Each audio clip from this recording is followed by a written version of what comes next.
plan to conquer 8th grade Senate, and I had a plan to go to high school and be a cheerleader and get student council and get straight A's. And I had a plan to go to college, out of state of course, because I was going to be that kid, just the rebel that kind of said, I don't want to go to CU, although I ended up at CU. And I had a plan to marry an incredible guy, and I had a plan to have 2.5 kids. I ended up with a lot more than that, but and I had a plan to have a successful career, and then I had a plan to start my own business someday. And at age 27, things were going pretty damn well. I was doing everything according to my plan. I had a wonderful husband who was such a sweetie and such a cutie and supported me in everything that I wanted to do. And he was super fun. And I had a pharmaceutical sales job that was awesome. I like to say I went from selling drugs to dogs, or drugs to dogs. And I had a great house, and I just had a great life. I had a great childhood. My parents were wonderful. I had nothing to complain about.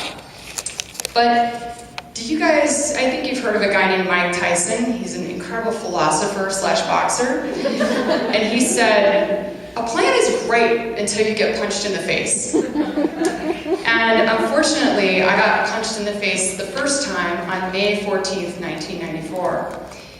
My parents were from Monument, Colorado, right? I grew up in Southern California, and then we moved to Monument, Colorado, which was tiny then. Now it's not tiny. And my dad had run into an old family friend, Cliff, who was a United Airlines pilot, and he owned one of those like Snoopy Red Baron open cockpit biplanes, and he did lots of air shows. He'd been a United Airlines pilot forever, and this was kind of his hobby on the side. And he was like, Harv, you gotta come up with me, it's so cool, you're gonna have such a good time. And it occurred to my dad, who was really close with my husband at the time, that Mayan's 25th birthday was coming up, and that he might love to go up in this biplane. And so he talked me into, getting this for Mayan for a present. We kind of did it as a family. And they surprised him and took him down to Meadow Lake Airport in Colorado Springs and didn't tell him what was going on. But Mayan loved extreme sports and doing crazy, like helicopter skiing and all that wild stuff. And so we didn't think much of it. And I stayed back to do a community garage sale in Parker. We had just moved into this house and we were getting rid of all of our old stuff. And so I was like, no problem, you guys go ahead. So about 3 hours past the time I knew they were coming up, I saw out of the corner of my eye, we lived on a cul-de-sac, my brother driving my mom's car. And I thought, that's really weird. Why is my little brother coming here and why is he in my mom's car?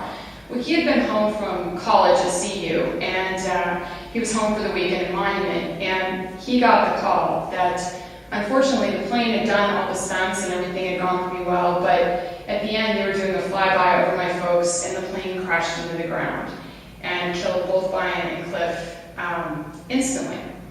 And so my little brother had to come tell me this, and I still remember the day. It was a beautiful Colorado day in May, and the sky was like crystal clear blue, like it is in Colorado. And it's weird, you guys. It's so surreal. Your life just stops. It literally stops, and it starts to go in slow motion. And you don't even cry when you I didn't when I first heard the news. I literally thought I was in a nightmare or something. It was very surreal. And our neighbors, I don't know what they were thinking, but they plopped my brother and I back into my mom's car and headed us back to Monument to go down to actually meet my parents in Monument. And seeing my dad's face was one of the worst moments of my entire life.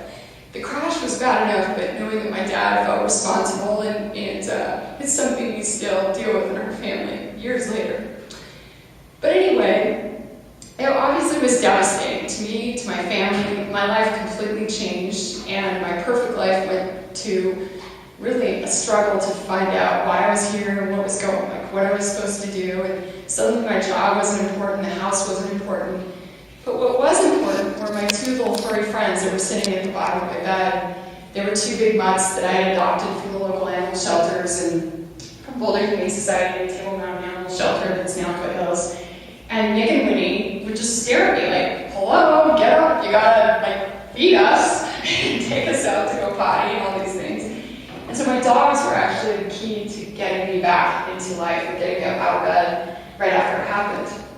And then oh gosh, I made so many mistakes. First of all, I received $1 million settlement from the plane crash a few months afterwards, which for me, I'd grown up in a very, we didn't have any money. My parents got married when we were 18 and 19, and they did amazing for us, but we just, survived paycheck to paycheck. And so I got the money. Then I went to my 10-year high school reunion within a year of the crash, and ran into an old high school buddy of mine, Kirk, who I adored and hung out with all the time. And he'd just gotten out of rehab for drinking too much in college, apparently. And so he was living up in Wilmington Springs, and I was headed up to Aspen to go get away from everything with my dogs. And we ended up hanging out, and eventually hanging out to the point of dating, and then I got pregnant, which was not a good thing to do when you're emotionally distraught from losing your first husband and you're jumping into the next thing. But I ended up marrying him because it was the right thing to do, not because I was an emotionally stable person that could make that decision, a good decision at that point. But within a year, we were divorced, or going through a divorce, because his addiction issues were huge. They weren't just partying too much in college. At that point, I, for some reason, decided to start a business. I started this business called Nursery Works, which is a baby bedding catalog company. You know how the baby stuff matches, and I would create these cute little rooms that would match. And I found out real quickly that pregnant women, and no offense to, where was she? Right here. Yes. But pregnant women are not fun as clients. They're really tough. And I was like, oh, this is not fun. Like, this is really scary and hard. And so, forward 6 years after the crash, I have managed to lose almost all of the settlement. I have $83,000 left in a retirement account. I am a single mom. I've now been married for the second time and am divorced. Still emotionally distraught over losing my first husband, and I've failed at a startup business and am back in pharmaceutical sales. So I'm kind of ready for a comeback at this point. I'm like, this is crazy. This is not how I manage my life. I've managed to screw almost everything up since the plane crash, and this isn't how I want Brian to look down and see me managing everything. So my little brother comes to me. He knows that I'm not doing well and says, Heidi, I think it's time for us to pull out the old business plan for Camp Bow Wow, which I had created with Brian. Right before he died, we had these two dogs, and we had to figure out a way to take care of them because my family and friends were tired of me abusing them every time we traveled and went out of town. And we had gone around to the various kennels and were like, oh my God, these are horrible. Like, I would never leave my dog here. And back then, doggy daycare was like totally new. It was just popping up in like Chicago and New York and San Francisco. And right next to my dad's business at the time opened up one of the first doggy daycares in the Western United States. And we would go over there and we would blow off our jobs and be like, oh my God, this is so fun, and watch the dogs play. And, basically daydream of having this business. And so we'd written the business plan. We created the logo, the theme, and the name, and obviously when this happened, it got put on the back shelf. So my brother and I pulled it out. He talked me into taking my last $83,000 and putting it into the doggy daycare business, which everyone had told me was a ridiculous, stupid idea. And I kept my pharmaceutical sales job. I dragged my daughter, who was at the time like 4, almost 5 maybe, Tori, to Wash Park and DU and all the area parks, because this was right at the corner of Santa Fe, Mississippi, was our first Camp Bow Wow. And we would go hand out milk bones and free coupons to come visit camp. And we opened a second location. And when I opened the second location, one of my clients was in franchising, and he said, hey, have you thought about franchising this thing? And I'm like, I have every penny I know I have into these two businesses, and I don't even know a thing about franchising. So he dragged me to the International Franchise Association meeting. I got really excited, got some great mentors, maxed out every credit card, maxed out my home equity line, everything you're not supposed to do when you start a business, and started franchising. We put 2 little signs up at the 2 camps. One was in Brookfield, one was in right here. And within 2 weeks, we sold our first franchise. And nobody else was franchising in the pet care space. Like, we had Barkbusters and Aussie Pet Mobile, and that was it. I thought that was the weirdest thing.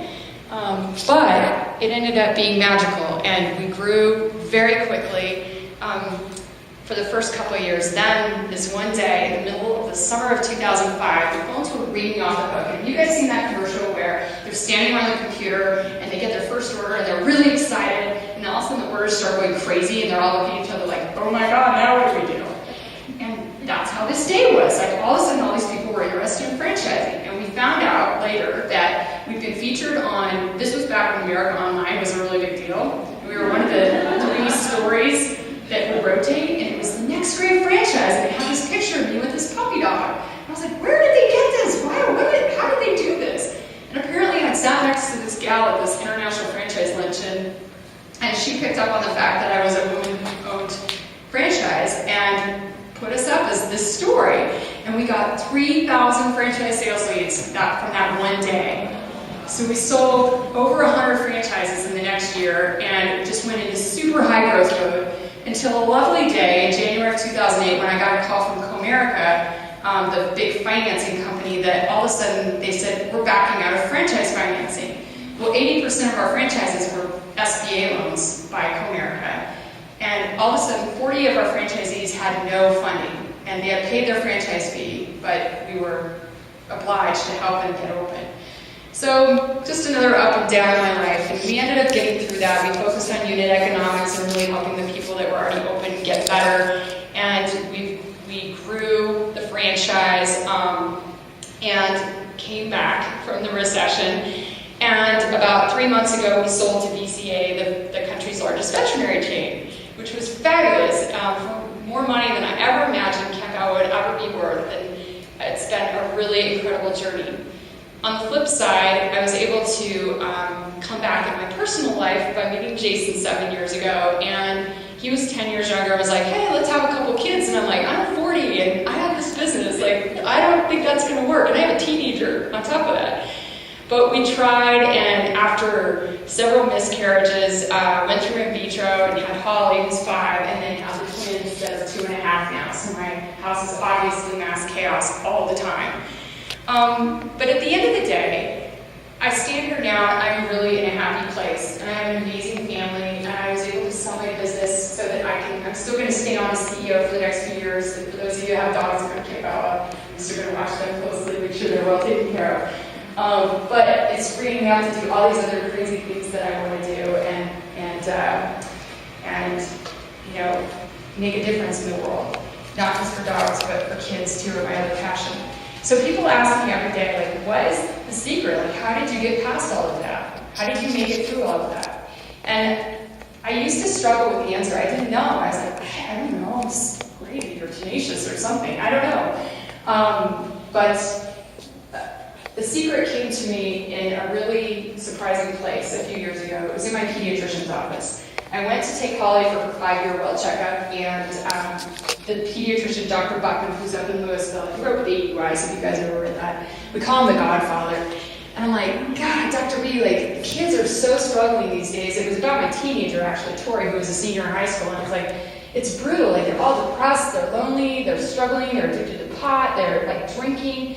I go, what do you tell parents when they come in and you're facing that? And he goes, Heidi, he goes, it took me a long time to figure this out, but at the end of the day, there's one thing that I know works better than anything else, and that's turning them outward, getting them volunteering, getting them taking care of others, helping other people, seeing people that are less fortunate than them. And it's magical. It does really cool things for them and usually turns them around pretty quickly. I was expecting him to say, oh, there's this depression drug called whatever, and I just put them on it and they're fine. But I started thinking about it and started thinking about how I'd actually gotten through everything that had happened to me. And I was like, oh wow, okay. I took care of my dogs, and then I took care of Kirk, and then I took care of dogs on a bigger level with Camp Bow Wow, and then I took care of franchisees and helped them open their businesses, helping others rather than helping myself. But in the beauty of it was, by helping others, I helped myself. And I saw, like, quickly after that, this quote by Gandhi, lose yourself in the service of others. I was like, that's exactly what Dr. Buckman said. And so that, you guys, I believe, is what the art of the comeback is. It's just losing yourself in helping others and putting yourself outward and getting away from the focus on yourself and what your own troubles are and really helping other people. That's the art of the comeback. And I am Heidi Ganahal, and I am owning my style.